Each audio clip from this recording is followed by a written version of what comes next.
Traits into our religions. It's all over into Christianity. They pray to God, they pray to Jesus to get what they want. They'll I'll go to church Sunday if you'll give me this. If you'll provide that new coat for me, I'm going to read my Bible every day. You know, it's a tribute. I'll do this for you if you'll give me this. It's a bartering chip. Okay? So, there's two different points with this. Running out of time here. I brought up a whole bunch of stuff on this. So I want to touch on just a couple things. Let me pull up this other. Nope, that's not it. This stuff all just ties in together. It's just remarkable. I lost it. Okay. Do you remember anything from it? Yeah, I can explain. I wanted to show you the picture, but because I can't remember the exact hemio, the part of the brain. Anyway, so the Egyptian imagery of the all-seeing eye. You've all seen this. It's got like the outer part of an eye with the eyeball in the middle, and then it's got the piece that goes down and then over to the side with the connecting piece down here. You've all seen that, right? The imagery of the all-seeing eye. The exact same imagery is used. There's actually within our brains, there's a hemiothalobe.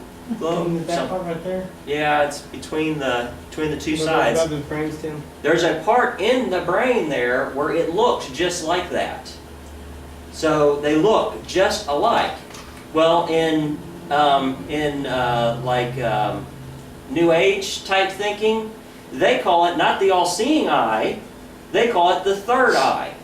The third eye is the eye within you that gives you sight into the cosmos. It's this eye that escapes this physical world and can see into the future, and it's where, you know, we get all kinds of, it's the seers, they're seeing with that third eye, which looks just like this all-seeing eye. So it gives you this, there's just so much distortion in there. So I don't have time to get into, there we go, right there. Oh. Wow. You put it on the...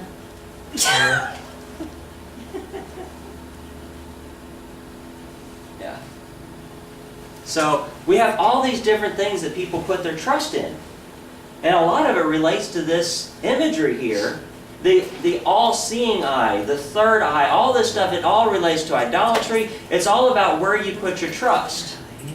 It relates so much to what we trust in, where our provision comes from. And right here in Exodus 10, I mean, you just glaze right over this, but it says that the Arabah will cover the eye of the earth, and you'll be unable to see the land. And what's the locust doing? I mean, they're eating up all the resources. And what's the trust in? What the fear was, the resources are going to be. So I can't get into all of it right now, but everybody remembers the story of Balak and Balaam? Okay? Balaam was a seer. So what did his belief system have to do with? Would it not be the third eye? Right? Okay, so what was Balak's concern about Israel? Why did he call Balaam to come curse them? Because of their numbers, and because they were going to, remember this phrase, lick up the resources. He related them to cattle, but it's the same idea that they're too numerous. They're going to eat up all the resources. I need the resources to survive, and they're going to overconsume. He didn't want them in the land, and he brought him in to curse them. Go through the blessings with this thought process in mind. Go through the blessings of what? Our money. Yeah. Our money has it on it, right? Which, what do we fight for? Money. And where's this, the whole idea of, you know, the mind, whatever the mind of man can conceive, he can achieve. Without God, you're giving into these different, where does it come from? Where does your strength come from? Where does your provision come from? What gives you the ability to achieve? Is it within your third eye? Or is it within the all-seeing eye? Does it come out of the earth? Is it the cosmos? Is it a force? Is it an energy? Is it a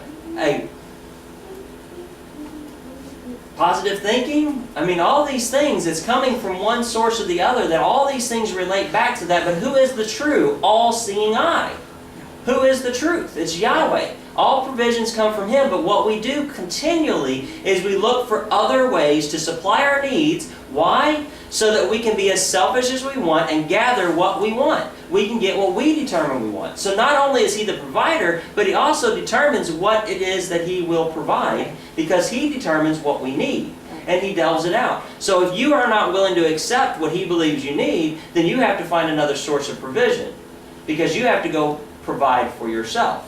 Because He is not keeping up with what you need Him to do for you. Okay? So you go through these blessings, you're going to see some of these same concepts between what's going on here, this connection with abundance being blessing. It can be a blessing and a curse. So Pharaoh's fear, here's the thing. I want to just make this point real quick. I'm bringing a couple more scriptures and then I'll close. So one of the things that an abundance can happen, one of the things that we've got to be cautious, and this is undertoning. So think of locusts as creepy crawlers. So there's a relation to the people of Israel. The blessing was that they will be increased. Okay, there will be an increase. The increase can be likened to the locust, an increase. Okay, so Arabah, they're increased, and He brings locusts. So there's a connection here. But to the world, to Balak and to Pharaoh, he saw them as insects, as creepy crawlers, bugs, consumers. Okay?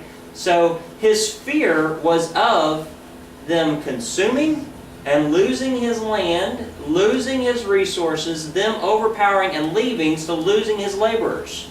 It was all about needing them to work the land so that he can have more. He was worried about losing his land.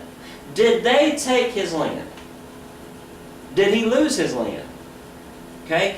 There's a problem with us dehumanizing other people and other groups of people. And this brings it all the way back to what I was talking about at the beginning of the Torah is an obstacle course, and some of the things that we're dealing with in our movement with people saying, this is a law, and you have to follow this law, and you have to follow it this way.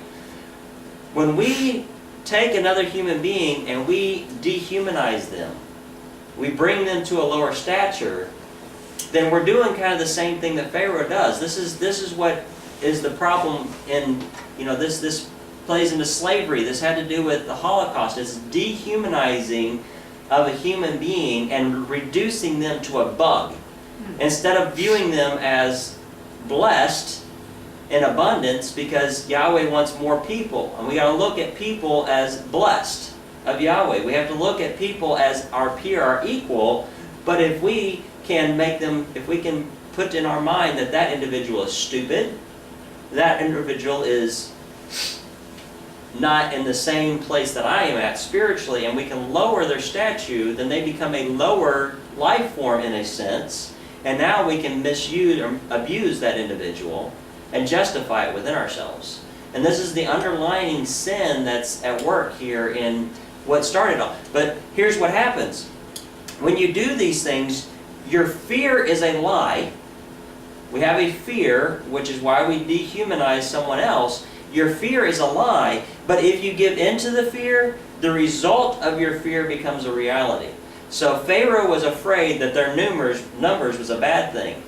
But yet, why was Egypt blessed? Right at the beginning of Exodus, it says that a Pharaoh came to power who did not know who?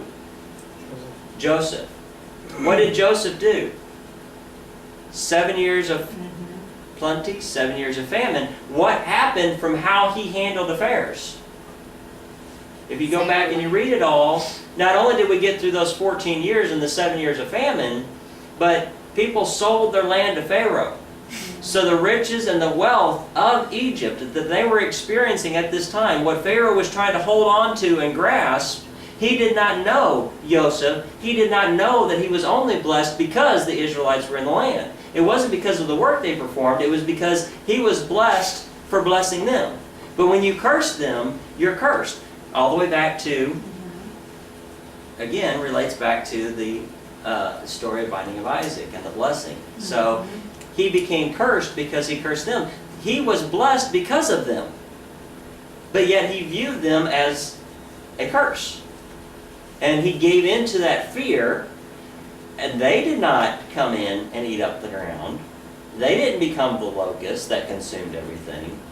But because of his harsh treatment of them and his rejection of Yahweh, his fears came to the result of the fear. What he was afraid of, that result actually happened. And the land was completely destroyed all the way to the point that all the way down to his very own life was taken.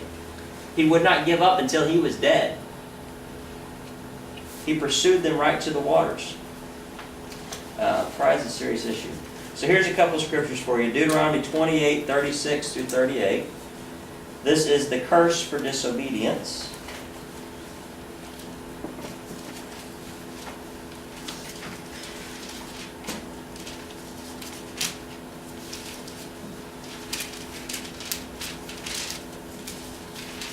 Help it from going.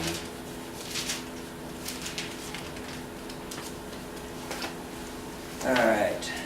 Yahweh will drive you. Oh, man, I didn't even get into all that stuff. So the locust, where did they come from? They came in from the east, and they go out. They went out towards the Red Sea. So where did Egypt come from, or where did the Israelites come from? They came in from the east, and they went out through the Red Sea. So there's this whole idea of the swarm. There's a relationship between blessing. The blessing comes from being in obedience to Him, and curse comes from disobedience. So there's an abundance of blessing. There's an increase when we're walking in blessing. But then there's the destruction, which happens from a negative increase. So the enemies come in and overtake the land. There's a flip side of the. We think about the blessing that He provides. Everything's provided for us. We're blessed. We're increasing.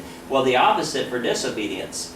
The increase outside comes in and consumes the blessing. Does that make sense? Yeah. So here, Yahweh will drive you and the king you have set over you to a nation unknown to you or your fathers, where you shall serve other gods of wood and stone. You shall be a consternation, a proverb, and a byword among all the people to which the Lord will drive you. So, though you take much seed out of the field, you shall gather in little, for the locust shall consume it. So you got this, increase, and here this word for locust again appears. And then Judges 6:5 and 7:12. You can go in there, and there is relating the enemy who's going to come in as judgment on Israel is related to as the locust. So you guys can read that on your own. Judges 6:5 and Judges 7:12, and read all through there. Israel is related to as the locust, you said? Yes. Well, and here the enemy is in Judges. Okay. Just go ahead and read Judges 6 and 7. And we got here the story of Gideon. So there's a multitude. These people are like locusts. They came in from the east, and he drives them out to the Jordan River. But what happens with Gideon? How many men did he take with him? Right? So the whole story of Gideon is about how he reduces the army down in numbers, and then the lower number defeats. So again, the multitude, our trust can't be in the numbers. Right. Our trust can't be in the abundance. Our trust has to be in Yahweh, because He can do anything with any number. But the way He blesses us is to increase us. But when we start focusing on the increase, and that's all that matters to us, then the increase is decreased. Does that make sense? So. Good. Okay.